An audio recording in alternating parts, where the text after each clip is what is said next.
Welcome back. Well, Dan Daly is with us today with Alzheimer's Orange County, and their website is alzoc.org. Nice to have you here, sir. Good to see you back. Nice to be here again. Nice to see you again, Ken. Yeah, and often there's some meetings within the community here. Today we're going to talk about something that I'm familiar with somewhat, about UCI Mind, and that's all in capitals. And a gentleman, Joshua Grill, who's a PhD, is going to be a speaker. I know in the past, we've talked about that wonderful study that they're doing up there. It's really neat. Yeah, Dr. Grill is a very exceptional speaker, very dynamic. The topic is neuroscience of music and dementia.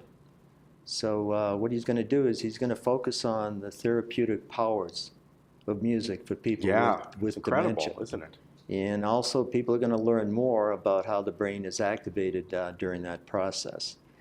Also, people should be aware of the fact that people with dementia, they maintain musical ability and music appreciation even late until the disease itself. So it's very, very important that people remember that, especially when they're dealing with loved ones who do have dementia. Yeah, and I've understood from several people over the years that quite often hearing a piece of music that has some significance to them, it could have been back when they were in their childhood or what was played at their wedding or whatever it may be, kind of in some ways brings them back into the moment, and some memories begin to come back. They identify with that. Oh, absolutely. Whether you have dementia or not, I mean, every once in a while I'll hear a song, and I'll say, my gosh, I remember exactly where I was. Yes. I can remember the words of that song. There is a movie that was out, a documentary last year, and it was called Alive Inside, and it focused on a gentleman who was about 90 years old, and he had been placed into a nursing home, and he had become very unresponsive and very depressed, and he wouldn't speak with anybody. Well, they found out that through his background, he was a lover of music, jazz, specifically Cab Calloway. So his family invested in an iPod, and they put headphones on him. And they explained to him what they were doing. And then all of a sudden, the music came through the headphones, and it was Cab Calloway.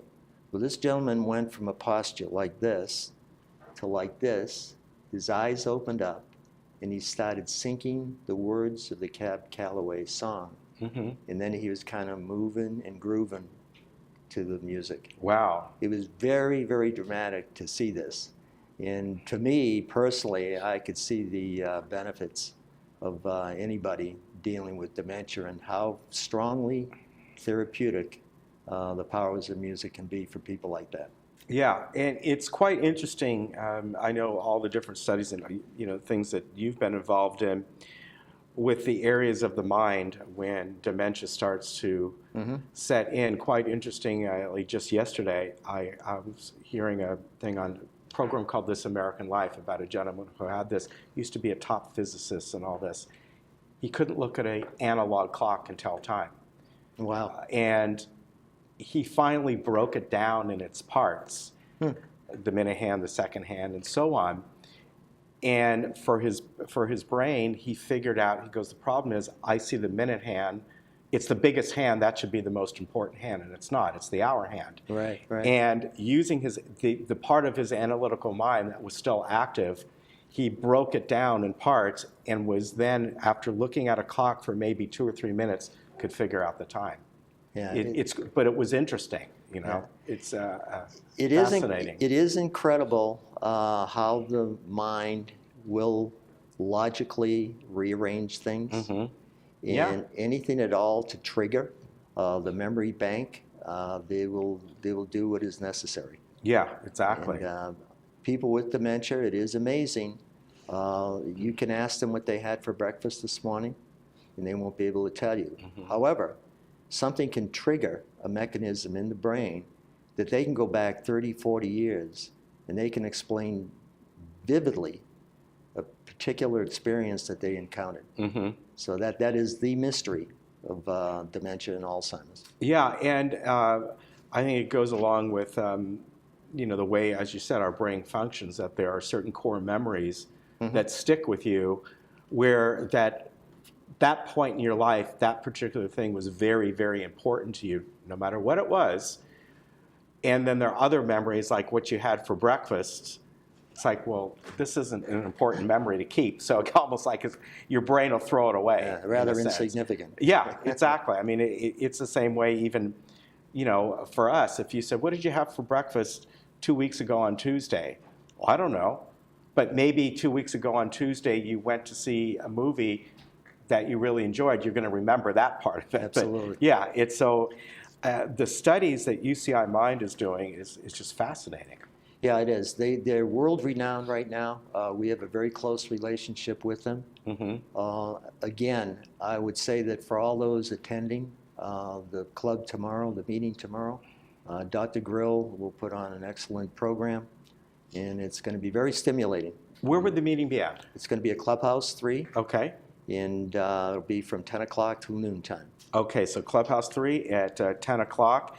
And everyone is invited to go to this. It really is. I think this will be an absolutely wonderful speaker because that program at UCI is very significant. It's very, very important. Impressive. Yeah, it really is. And I think what they're doing up there is great. What you folks are doing as well is really good because you work with a lot of different organizations within Orange County, right? Right. We are linked in with every single resource affected with dementia, Alzheimer's throughout the county.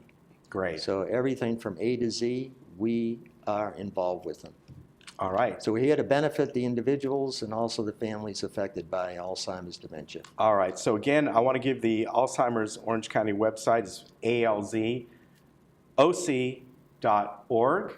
And that meeting, again, tomorrow at 10 o'clock, Clubhouse 3. All right. Dan, Comfort Keepers will be providing the refreshments. All right. There's very always good. refreshments. Dan, always good to see you. Great to see you. You take care. Thank you very much. And we'll be right back. Yeah, that